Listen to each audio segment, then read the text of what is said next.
तो ब्रेक के बाद एक बार फिर से आप सभी का स्वागत है। चर्चा को आगे बढ़ाते हैं। तीन खास मेहमान पहले से ही हमारे साथ हैं। एक और खास मेहमान इस वक्त हमारे साथ जुड़ चुके हैं। अनिल वाजपेयी जी हैं हमारे साथ, आम आदमी पार्टी की तरफ से। सर, आपका भी स्वागत है इस चर्चा में। ब्रेक से पहले जो चर्चा हो रही थी उसमें शोएब राणा, जो कि खुद एक गेस्ट टीचर है, वो कह रहे हैं कि पता नहीं सरकार की मंशा क्या है, हमें तो स्कूल बुलाया गया और ये कहा गया कि कल से मत आई है। झा साहब कह रहे हैं कि कहीं ना कहीं आपकी नीति में फर्क है, जो कहा गया था वो आपकी तरफ से पूरा नहीं किया गया। और अत्री साहब का भी कुछ हद तक यही कहना है। क्या वाकई पॉलिसी में कोई बदलाव आपकी तरफ से किया गया है जो कि इस तरह का फैसला लिया गया? वाजपेयी साहब। देखिए, ऐसा कुछ नहीं है। हमने तो देखिए, हमारी तो बिल्कुल सरकार की नीयत बिल्कुल साफ है, उसमें कोई भी ऐसी बात नहीं है। और हमने माननीय उपराज्यपाल महोदय को, हमने हमारे जो शिक्षा मंत्री हैं मनीष सिसोदिया जी, हमने उनको पत्र लिखा है और हमने उनसे पत्र लिखकर कहा है कि हम लोग शिक्षकों को स्थायी करना चाहते हैं। हमारे दिल्ली के स्कूल के शिक्षक बहुत अच्छे हैं, अच्छी मेहनत कर रहे हैं, अच्छे रिजल्ट्स आए हैं। आज भी हमारे यहाँ जहाँ टीचर्स की कमी थी, गैस टीचर्स ने हमारा अच्छा काम किया।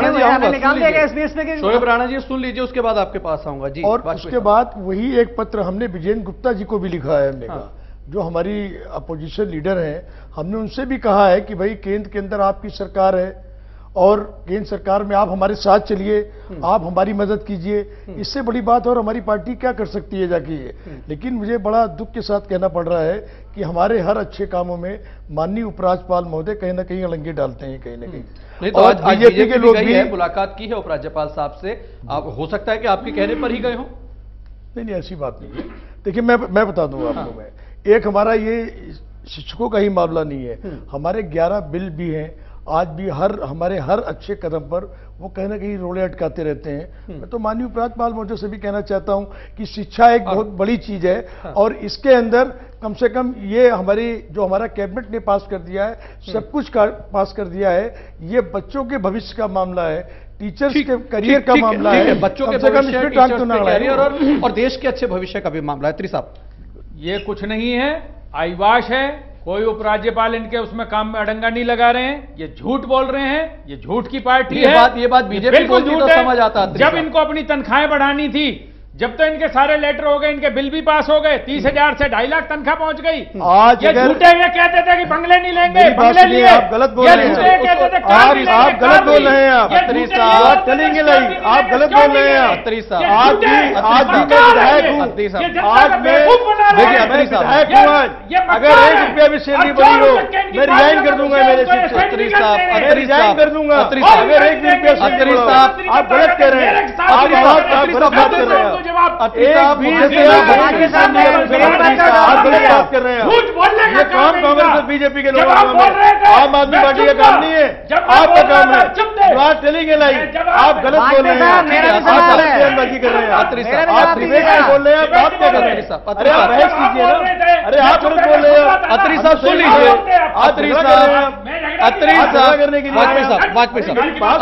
अत्री साहब, मैं सिर्फ इतना कहना चाह रहा हूं, जिस अत्री साहब नहीं, तुम जवाब नहीं होता तो यहाँ पार्टी वाले इनको ट्रेनिंग दी गई है। ये बात क्या जवाब नहीं दिया? क्या ट्रेनिंग दी गई है? नहीं, जब आप बोल रहे थे मेरे बात बिल्कुल गलत बोल रहे हैं आप। ठीक है, शोएब राणा दोनों से गुजारिश है। अत्री साहब गुजारिश है, अत्री साहब गुजारिश दोनों मेहमानों से। शोएब राणा जी बोलिए। सर, मेरा सवाल ये है कि जो इनके आम आदमी पार्टी के विधायक हैं, उनकी सैलरी शुरू में कितनी थी? लगभग 30,000। देखिए, हमारे को टोटल मिला के 83,000 रुपये सैलरी मिलती है। मैं आज भी आपके चैनल पे एक मिनट सुन लो मेरी बात। और हर राज्यों की सैलरी बढ़ी है। आज भी एक भी विधायक की सैलरी नहीं बढ़ी है हमारी। अगर आज बढ़ी हो, मैं आज रिजाइन कर दूंगा। मैं आज आपके सामने कह रहा हूं, आप गलत बोल रहे हैं। आप गलत बोल रहे हैं। आप मैं कहना चाह रहा हूं शोएब राणा जी, एक मिनट, मेरा शायद आपसे परिचय नहीं है। मैं भी कई बार विधायक रहा हूं दिल्ली में। और ईमानदारी से बताइए, आप तो बड़े सभ्य व्यक्ति हैं, क्या विधानसभा के अंदर आपके मुख्यमंत्री को मिलाकर के 67 के 67 विधायकों ने अपनी सैलरी को बढ़ाने के लिए प्रस्ताव पारित किया था, हाँ या ना? देखिए मेरी बात सुनिए। आप देखिए सवाल नहीं, मेरी बात सुनिए आप नहीं मेरी बात सुनिए पहले आप। You are senior most. देखिए हमारे मुख्यमंत्री जी का मैं आपको जवाब दे रहा हूँ। ठीक है, मैं आपको जवाब दे रहा हूँ। आप मेरी बात तो सुनिए। मैं आपको जवाब दे रहा हूँ। मैं सवाल मैं आपके प्रश्न का उत्तर दे रहा हूँ। बताइए। प्रश्न का उत्तर तो सुनिए आप। ठीक है वाजपेयी जी। हमारे मुख्यमंत्री जी का बिल्कुल क्लियर वो है कि हम लोग भ्रष्टाचार को खत्म करना चाहते हैं। अरे उस पर जवाब दीजिए अत्री ना। साहब, आप देख रहे हैं आपको। आप बोलने दीजिए आप। अत्री साहब सुन लीजिए, आप बोलने दीजिए आप। वाजपेयी जी बोलिए। अत्री साहब सुन लीजिए, हमारा गुजारिश है मतलब ये है, और देखिए जिस तरीके से आज देश को 68 वर्ष होने जा रहे हैं आजादी को, जिस तरह कांग्रेस और भाजपा के लोगों ने देश को लूटा है। अरे आप मेरी बात सुनिए। आप लूटो, आप लूटा है आपने। अरे बात तो सुनिए मेरी। आप मेरी बात का जवाब ही नहीं सुन रहे हैं आप मेरी बात का जवाब तो सुनिए। मेरी बात का जवाब तो सुनिए। अरे मेरी बात का जवाब तो सुनिए। मैं जवाब आपको दे रहा हूँ ना। आप मेरी बात का जवाब, आप मेरी बात का जवाब, आप तो जवाब नहीं सुनना चाहते। जवाब दो ना। मैं दे रहा हूँ ना। अत्री जी सुन लीजिए। हाँ, सही मेरी प्रस्ताव पारित किया था या नहीं मेरी किया? मैं आपकी बात का मिस्टर झा। ठीक है मैं आपको वाजपेयी जी जवाब दीजिए आप। हाँ मैं आपको जवाब दे रहा हूं। हमारे मुख्यमंत्री जी ने यह फैसला किया है कि आज कोई लीडर चुनाव जीत कर जाता है, वो कहीं ना कहीं करप्शन की बात सोचता है मन में। तो अब करप्शन नहीं हो रही क्या?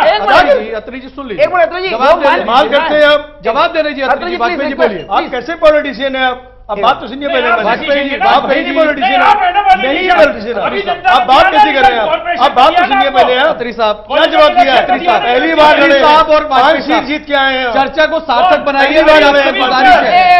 कांग्रेस ने क्या किया है? कांग्रेस तो अगर हमने जांच करा दी, अगर हमने कांग्रेस जांच करा दी तो शीला दीक्षित ऐसे योगी मुझे एक ब्रेक के लिए दिल्ली के रुकना सारे पड़ेगा। नेता जेल चले जाएंगे। देखिए अत्री साहब 2-2 करोड़ रुपए के लिए 2-2 करोड़ रुपए की आप लोग पैसे खा गए। आप लोग आप कॉमनवेल्थ का पैसा खा गए। अत्री अगर साहब वाजपेयी अगर साहब ऐसी भी होती ना, हम जेल भेज देते हैं आपको। वाजपेयी साहब चर्चा अब डाइवर्ट हो रही है। वाजपेयी साहब आप बात कैसे कर रहे हैं भाई साहब? अत्री साहब आप मेरी बात तो दोनों सुनिए। मेहमानों से गुजारिश है, चर्चा डाइवर्ट ना हो, चर्चा सार्थक हो। जवाब ही नहीं है। अत्री साहब बात तो सुनिए आप अत्री पहले। साहब सुन लीजिए। आप सुनते जो नहीं जो मेरी जवाब बात। जो सवाल झा भाई- साहब ने किया था वाजपेयी साहब, कांग्रेस को रोएंगे। अत्री साहब एक मिनट मेरी रिक्वेस्ट है सर, मेरे मैं- सवाल एक अभी मिनट तक सर। पूरा नहीं हुआ है। वाजपेयी जी, मेरी एक आपसे बड़ी विनम्र, देखिए आप बड़े सभ्य व्यक्ति हैं, व्यक्ति रूप से मैं आपका बड़ा सम्मान कर रहा हूं। मैं भी आपका एक उम्र में बहुत छोटा हूं, लेकिन मैं बहुत पहले एमएलए हो गया था। मेरी गुजारिश है आपसे, प्रस्ताव आते हैं, मुझे भी पता है, मेरे पास कॉपी भी है इस बात को। आप जानते हैं कि आप प्रस्ताव लेकर के आए थे और मुख्यमंत्री बनने से पहले श्री अरविंद केजरीवाल जी ने कहा था, और ये व्हाट्सएप पर है, मैं आपको रिकॉर्डेड दिखा दूंगा, क्या जरूरत है 4 गाड़ियों की और क्या जरूरत है इतने बड़े बंगलों की। मैं आपके टेलीविजन रिकॉर्ड पर कह रहा हूं, आज मुख्यमंत्री जी के घर पर 21 एयर कंडीशन लगे हैं, 2.25 लाख रुपए का बिल आता है। आपने प्रस्ताव पारित किया अपने 2.5-3 लाख के सैलरी के लिए, होएगा वो, मैं जानता हूं उसके प्रोसीजर को, मैं जानता हूं, लेकिन आपका मैसेज तो चला गया ना कि आप 2.25 लाख रुपए करना चाहते थे तनख्वाह को। वो मैं पूछ रहा हूं, आप नहीं बताएंगे तो मैं आपको अगली बार डॉक्यूमेंट्स दे दूंगा, मेरे पास विधानसभा के डॉक्यूमेंट्स मैं आपको दे दूंगा जो प्रस्ताव पारित किया आपने। दूसरा, जो मिस्टर राणा, शोएब राणा बैठा है जी, इनकी जिंदगी का सवाल है साहब। आप हर बात पर कह रहे हैं कि उपराज्यपाल जी के पास मामला अटका हुआ है। मैं आपको बताता हूं, राज्यों के 66 अधिसूचना के जो आवश्यक कार्य होते हैं उसमें से 63 कार्य आपको दिए गए हैं। सिर्फ 3 मसलों पर डिबेट आप करते हैं, law and order, DDA and ये कॉर्पोरेशन पर। 63 काम आपको दिए गए हैं। 63 काम ऐसे हैं जिस पर आपको किसी के कोई पूछने की जरूरत नहीं है, लेकिन आप बहस 3 मुद्दों पर करते हैं।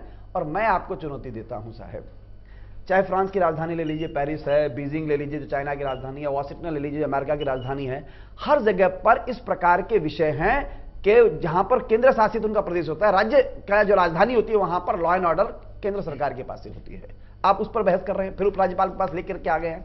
साहब देखिए, मैं विरोधी पक्ष का नेता रहा हूं, मैं बीजेपी का रहा हूं, लेकिन इस मामले में शीला दीक्षित आपको एक चीज सीखनी पड़ेगी।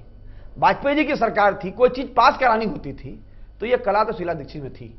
और मदन लाल खुराना जी जब थे मुख्यमंत्री, जब उनको मेट्रो लाना था और जब अपोजिशन के लिए कांग्रेस की सरकार थी, तालमेल कर करके उन्होंने वो काम करा लिए।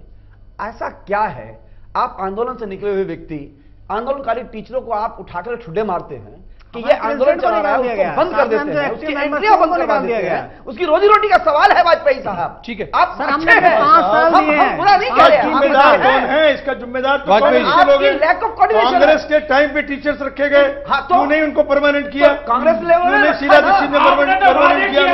आपने क्यों तो नहीं शीला दीक्षित ने किया है? शीला दीक्षित को शीला दीक्षित ने क्यों नहीं किया? क्यों नहीं किया शीला दीक्षित ने? क्यों नहीं किया शीला दीक्षित ने? एक मिनट, आप बीजेपी के एमएलए रहे हैं, मैं आपकी जहां साहब रिस्पेक्ट करता हूं, लेकिन आप एक बात ईमानदारी से कहिए कि कांग्रेस की सरकार में ये शिक्षक रखे गए थे, कांग्रेस ने क्यों शिक्षकों को बेवकूफ बनाया? क्यों नहीं इनको परमानेंट किया? सर बेवकूफ तो आर की आपकी सरकार बना रही है। नहीं हूं क्यों सर बेवकूफ आपकी सरकार बना रही है वाजपेयी साहब। आज उनका, वाजपेयी, लेकिन हम वाजपेयी देखिए, साहब, बेवकूफ आपकी सरकार बना रही है। आप दोनों हम तो फिर भी मैं आपको कह रहा हूँ, हम और भी बेवकूफ आपकी सरकार बना रही है। हमने वादा किया गया परमानेंट करने का, क्लियर करें, हमको ऊपर से निकाल देगा ताकि वो अपने मांगों को न रख सके, ताकि हमारा आंदोलन रुक जाए। कांग्रेस के मेरी लोगों बात ने का धोखा जवाब दिया दीजिए। है, देखिए कांग्रेस के वो लोगों ने एलजी धोखा बेचारा, दिया है, वो शीला दीक्षित ने धोखा दिया देखिए, है। देखिए। आज उपराज्यपाल महोदय, आज उपराज्यपाल महोदय आदेश करें, आज केंद्र सरकार आदेश चलिए, करें, ठीक है, ठीक है, हम ठीक है। कल से देखो परमानेंट कर देंगे। आप करना ही नहीं चाहते, आप करना ही नहीं चाहते। आज हमको कह रहे हैं, आज आप देखिए जिम्मेदार कौन है? मैं रूल बता देता हूँ। जहाँ साहब कौन जिम्मेदार है? 63A का रूल बता जिम्मेदार कौन? जिम्मेदार कौन जिम्मेदार? जिम्मेदार कांग्रेस के लोग हैं। गलत पॉलिसी है ये आप एक मिनट देखिए, तीनों मेहमानों से गुजारिश है, मैं एक ब्रेक के लिए रुकूंगा, ब्रेक के बाद फिर इस चर्चा को आगे बढ़ाऊंगा। एक ब्रेक के लिए यहां पर रुकूंगा नहीं, तीनों मेहमानों से गुजारिश है, क्योंकि जिस तरीके से चर्चा चल रही है शायद चर्चा नहीं हो पाएगी, और जो मुद्दा यहां पर डिस्कस करना है, जहां साहब नहीं, मैं एक ब्रेक के लिए यहां पर रुक रहा हूं, ब्रेक के बाद लौटूंगा, फिर इस चर्चा को आगे बढ़ाऊंगा।